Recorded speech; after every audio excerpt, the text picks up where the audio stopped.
The most dangerous person isn't the one who screams at you. It's the one who smiles, listens, and makes you reveal your weaknesses. That's not empathy, it's strategy. In The Prince, Machiavelli never trusted the masks people wear. He knew real power doesn't need to intimidate. It only needs to make you feel seen. A successful narcissist doesn't scare you. They seduce you. You think they're warm because they remember your name. You think they care because they listen closely. But all they're doing is scanning for leverage, for flaws, for secrets they can weaponize. It's like Cesare Borgia. He didn't stab his enemies at the table. He dined with them, laughed with them. And when they least expected it, he buried them, smiling. A naive mind says, why would someone kind do that? A Machiavellian mind answers, he wasn't kind, he was patient. Because in the game of power, the one who speaks too much loses positioning. The one who listens in silence rewrites the rules.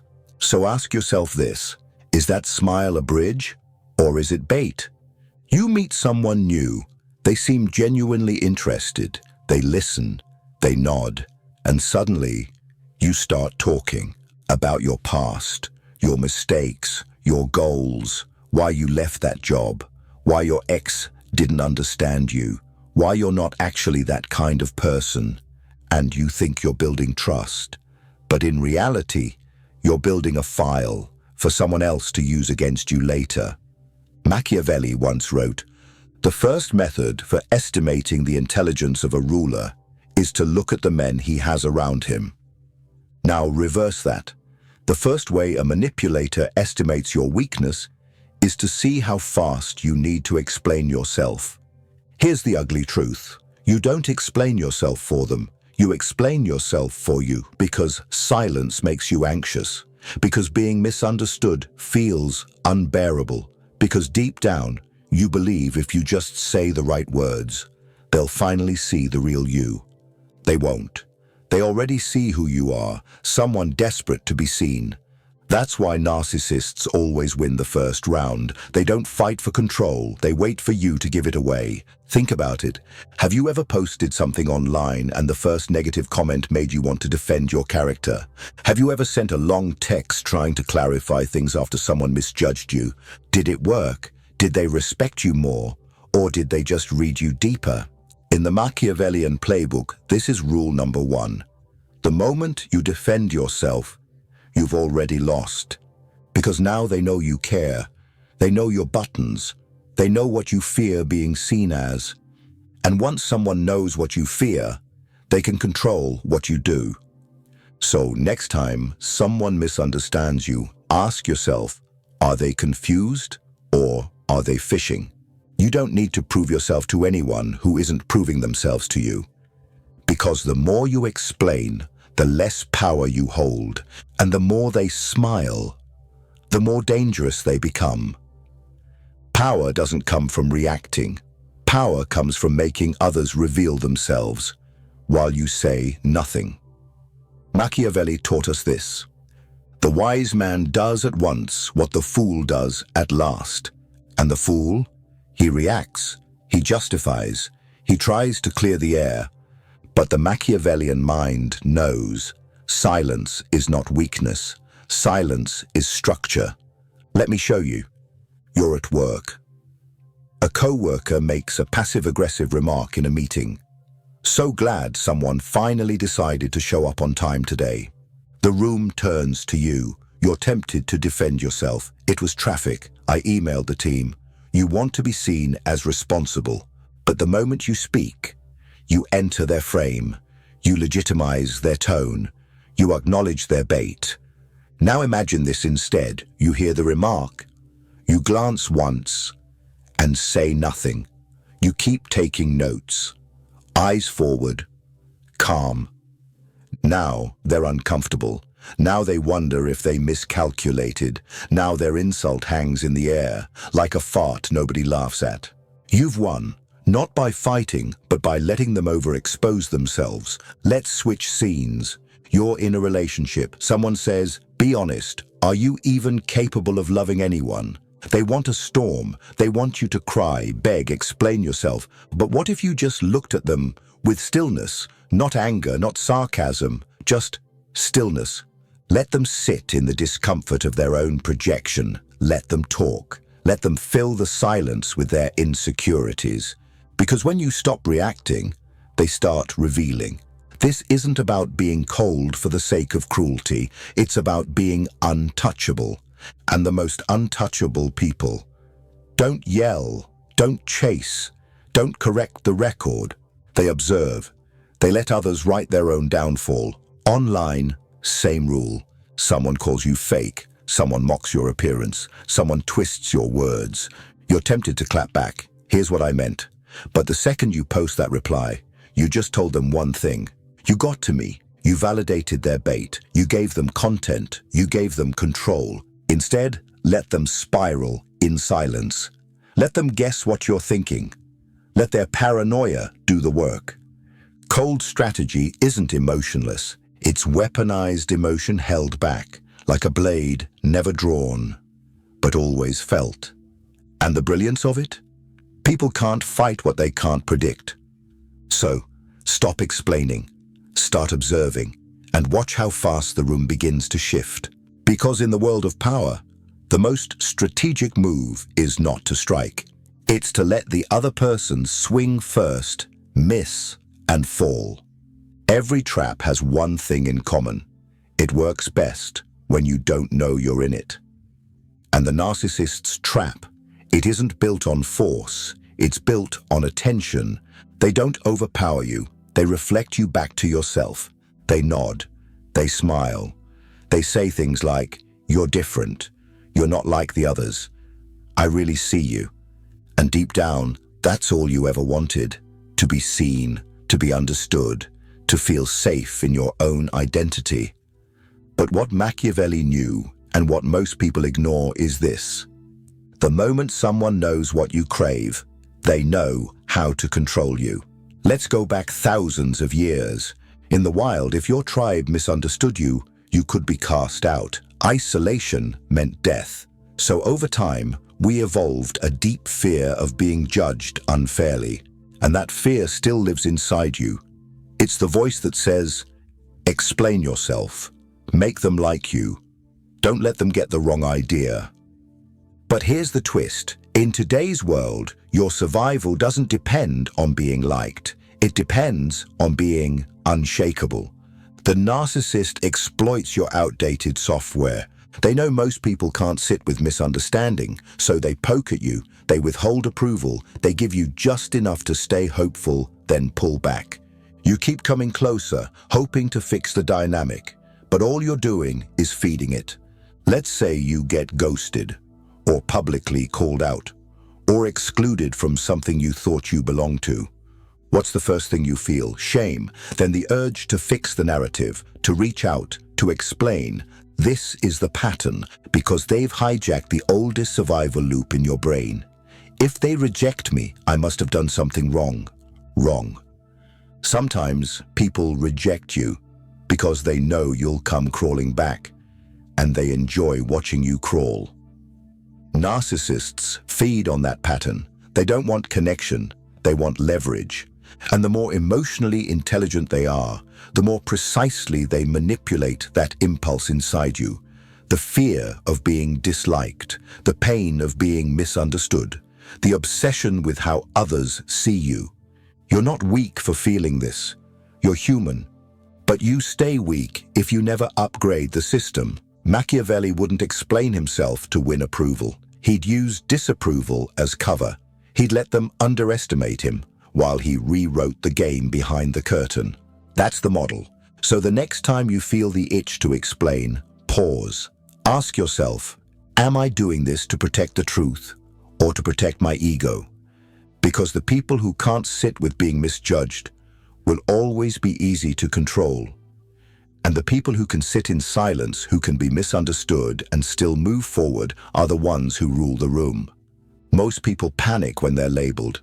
You're fake, you're manipulative, you're selfish, you've changed. And what do? They deny, they explain, they scramble to fix perception, which only proves one thing: they care more about being liked than being in control. But Machiavellians, we don't fix labels, we weaponize them. Here's the principle: when you don't deny the accusation, you own the frame.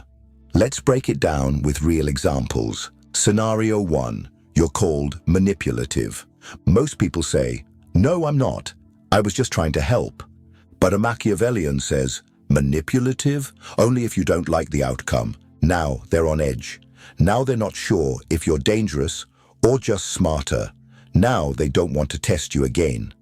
Scenario 2. Someone says you're fake.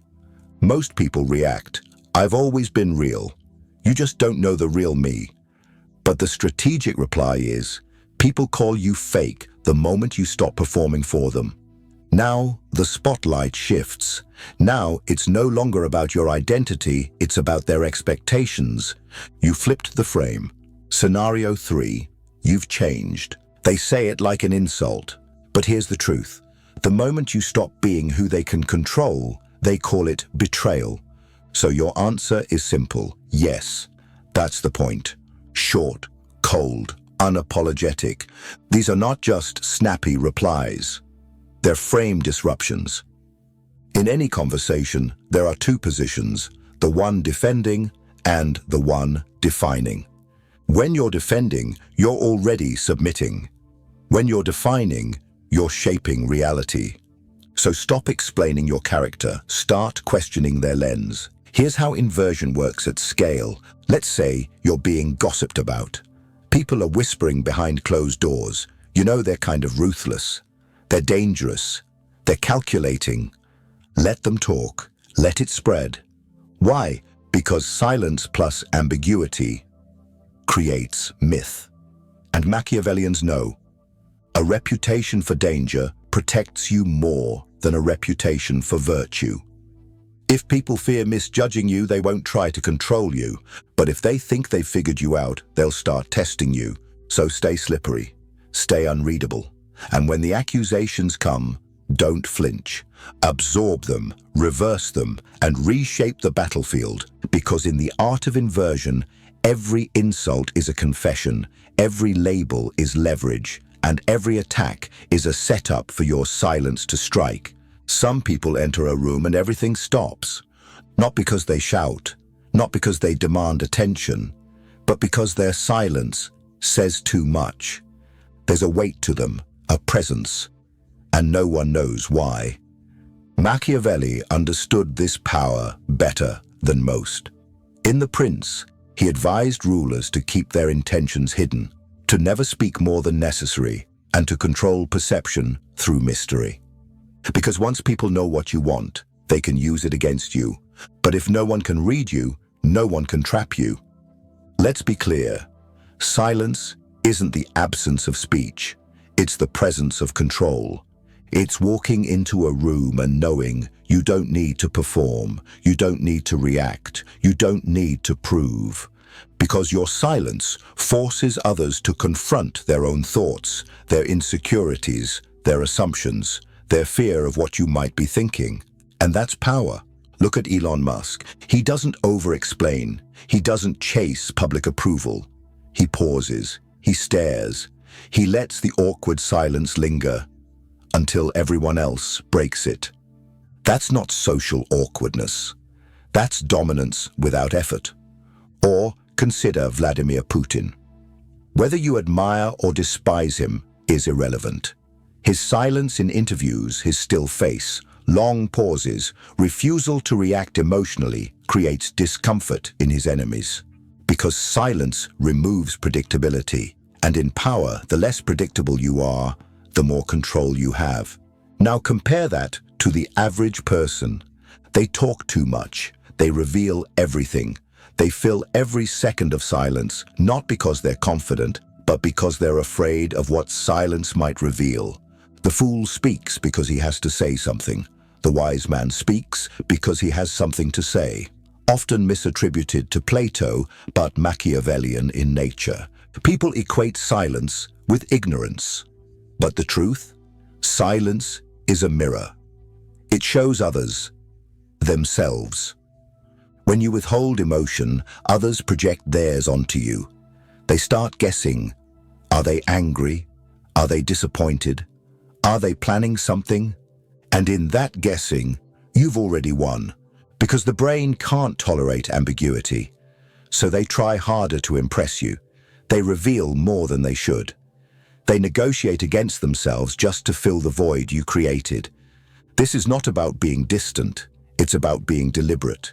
You speak when it's necessary. You observe when it's not. And every time you choose silence, you reclaim control. So don't be the loudest in the room.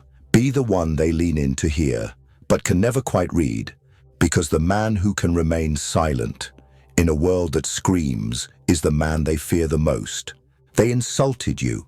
They twisted your words. They smiled while stabbing your name in every room you weren't in. They thought you'd break. They wanted you to react. But you didn't. You didn't beg. You didn't defend. You didn't explain. You went silent. And suddenly, they got louder. They started asking others about you. Why are they acting so cold? Do you think they're mad at me? I don't get it. They used to be so open. Now they're confused. Now they're overthinking. Now they're saying more than they should just to fill the void your silence left behind. That's how power flips. Not through revenge, but through restraint. Let me show you how the psychology works. Phase 1. They attack. They expect a reaction. They want to provoke guilt, fear, emotion. But you respond with stillness. No anger, no tears, just a calm, unreadable presence. That silence, it haunts them because they didn't get what they wanted. Control over your emotional state. Phase 2. They escalate. Now they push harder. They exaggerate. They gossip. They overshare to others, trying to validate their own version of you. But no response comes. Just your distance, your focus, your complete refusal to engage in their drama. And that burns them more than any insult ever could. Phase 3.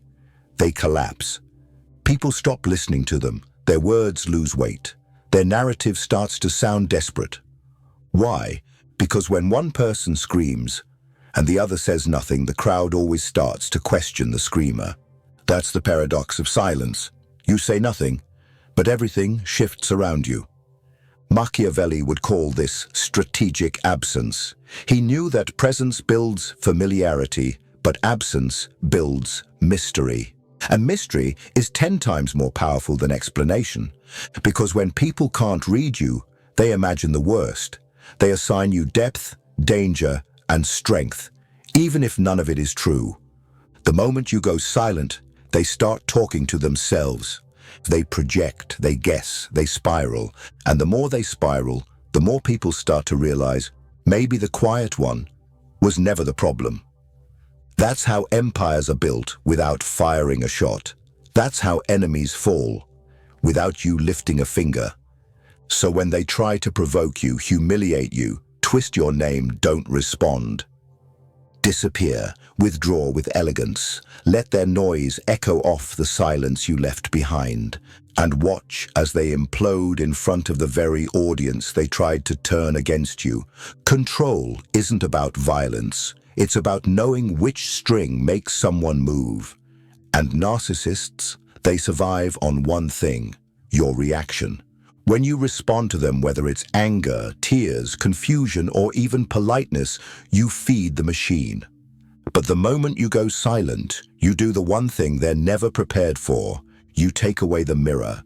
See, narcissists don't have a core identity. They reflect, they adapt, they shapeshift based on the emotions they extract from others.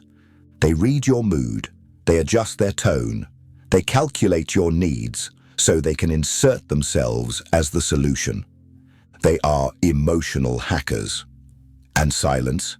It's the firewall. When you don't give them feedback, they start to panic. Did I lose control? Are they moving on? Are they talking to someone else? Are they exposing me? That internal noise gets louder and louder until they're consumed by the one thing they project onto others. Paranoia. They check your profile. They reread old messages. They send passive-aggressive texts. They talk to mutual friends. They stalk in silence, because your silence hurts louder than their words ever could. Here's what most people miss. Silence doesn't just remove their control.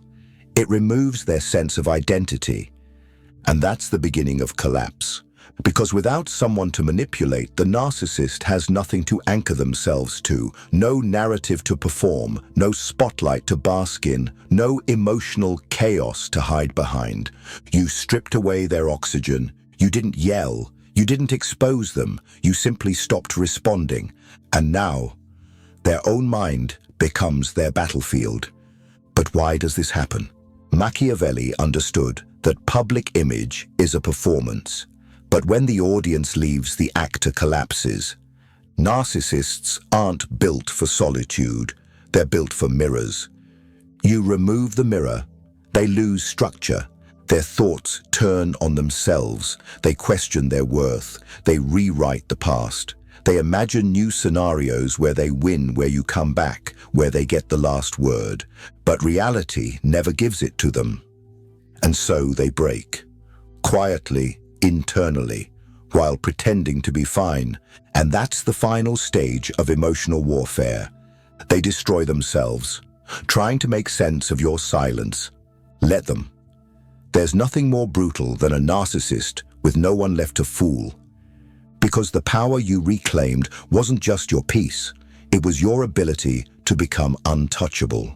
Silence isn't passive, it's power in its rawest form.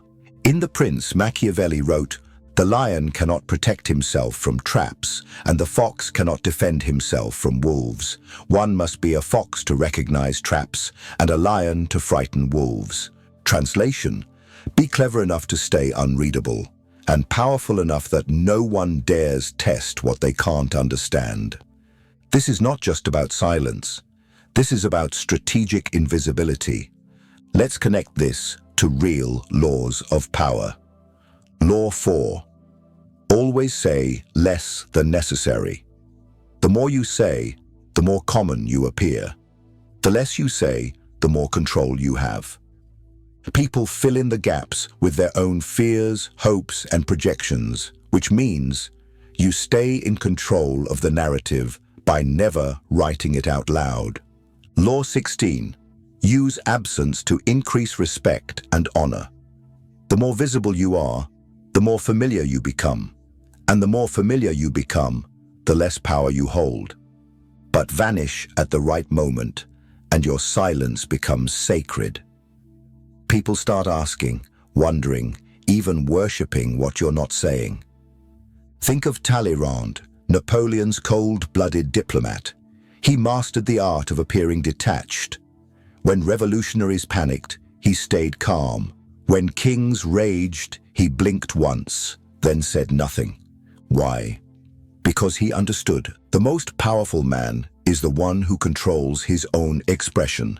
The same can be said of Steve Jobs. In product meetings, he could sit silently for 10 minutes, letting others squirm, overtalk, expose their half-formed ideas, then deliver a single sentence that shifted the entire room. His silence wasn't absence, it was domination through mystery. Power doesn't shout, it observes, it waits, it allows others to burn out, then steps forward without rush. Silence is how you let your enemies fall on their own sword.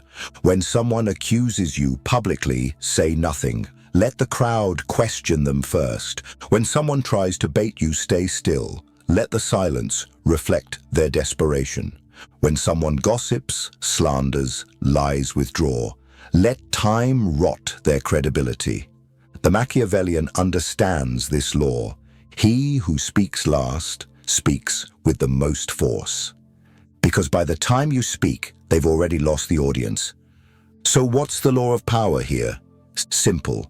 Power belongs to the one who needs nothing from the room, especially attention. The moment you stop chasing clarity, approval, or revenge, You become unpredictable, and what's unpredictable is untouchable.